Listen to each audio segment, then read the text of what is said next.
silahkan kalian cari industri yang bagaimana kemudian dalam menyajikan laporannya dia juga mempertimbangkan pengolahan limbahnya. Berharap minggu depan kalian bisa mencoba memahami seperti apa pelaporan green accounting ini dari industri atau UMKM yang mengolah bahan bakunya dan berpotensi memiliki limbah. Mudah-mudahan bermanfaat bagi kalian semua. Bapak akhiri. Assalamualaikum warahmatullahi wabarakatuh.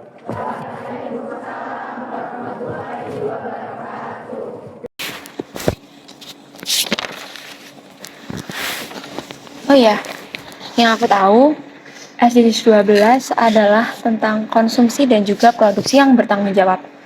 Salah satu targetnya adalah mendorong perusahaan dalam praktik berkelanjutan dan mengintegrasikan informasi keberlanjutan mereka dalam siklus pelaporannya. Jadi perusahaan itu harus melaporkan bagaimana mereka mengelola limbah. Itu masuk akal, tapi kaitannya sama laporan keuangan terus apa? Mungkin maksudnya perusahaan kita harus mencantumkan berapa biaya yang dikeluarkan untuk mengelola limbah. Sepertinya lebih dari itu, karena aku pernah dengar tentang environmental accounting atau akuntansi lingkungan. Di sini sih disebutkan bahwa dampak lingkungan seharusnya dimasukkan sebagai biaya dalam perhitungan bisnis, termasuk eksternalitas. Apa? Eksternalitas namanya, biaya yang ditimbulkan tapi tidak tercermin dalam harga pasar. Seperti polusi yang dihasilkan pabrik, tapi biaya pembersihnya yang ditanggung oleh masyarakat. Nah, itu perusahaan tidak peduli sama lingkungan karena kerusakan lingkungan itu nggak masuk ke biayanya. Tapi bagaimana cara menghitungnya? Kita tidak bisa asal memasukkan angka ke laporan keuangan. Oke. Di sini ada beberapa metode evaluasi lingkungan, tapi rumit sekali. Coba lihat. Sepertinya kita butuh bantuan. Loh, tempat apa ini? Kenapa banyak sekali asap pabrik di mana-mana?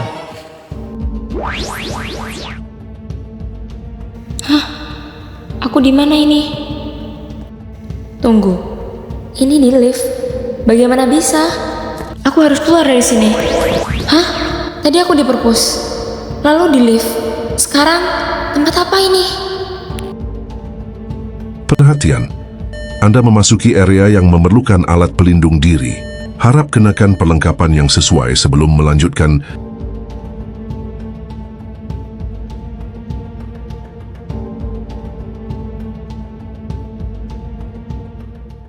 Aku harus kemana lagi ya? Aku ikutin aja deh jalan ini.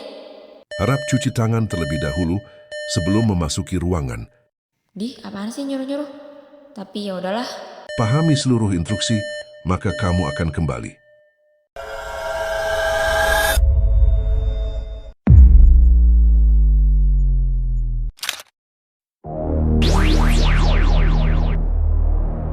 Kalau kayak gini gimana? Kalau aku sih oke aja. Kalau aku setuju. Boleh. Siva, kamu ini ngelamuin apa sih dari tadi? Jadi gimana? Apa pendapatmu terkait dengan matriks pengukuran untuk laporan ini? Aku bukannya tadi sama Karin sama Benji ya? Loh, mereka kok diam aja sih? Ini sebenarnya kenapa? Kita tahu jelas kalau ini tentang SDGs 12, korupsi dan reduksi. Yang pasti kita terus berturut menerus. Jadi kita lagi nganalisis akuntansi keberlanjutan SDGs 12 ya? Betul, dan sekarang kita bingung untuk menentukan matriks dan indikator yang tepat untuk menilai kepatuhan perusahaan terhadap produksi dan konsumsi yang bertanggung jawab.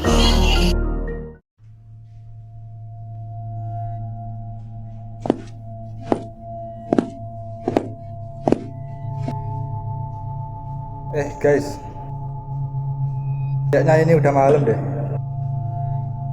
Mana kalau kita lanjut istirahat aja?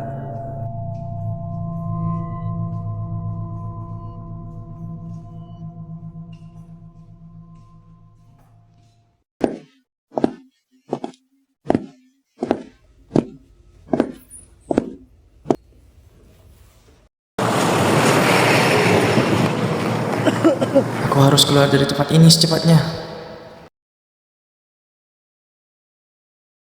Limbah ini pasti akibat dari produksi pabrik yang tidak bertanggung jawab. Sumber air yang seharusnya vital malah tercemar begini.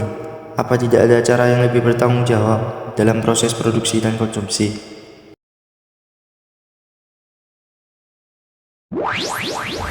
Loh, pindah lagi. Wah!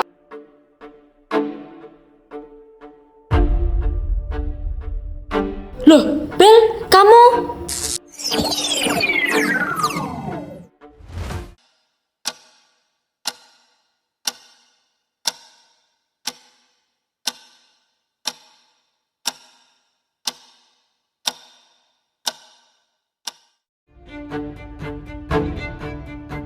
Karin, bangun. Sebenarnya apa semua ini? Ngomong-ngomong nih guys ya, akuntansi keberlanjutan tuh sebenarnya ada beberapa hal penting loh. Yang pertama itu ada efisiensi sumber daya mineral, energi maupun air. Sedangkan yang kedua itu ada pengolahan limbah dan ekonomi atau yang biasanya kita sebut dengan 3R. Nah, benar banget tuh. Selain itu juga transparansi rantai pasok seperti dampak sosial dan lingkungan itu juga penting loh.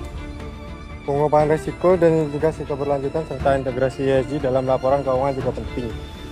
Nah, ide yang cemerlang teman-teman. Tapi karena sekarang sudah malam, lebih baik kita pulang ke rumah kita masing-masing untuk istirahat. Daripada kita kelelahan, kita bahas besok aja di kampus. Boleh? Ayo pulang.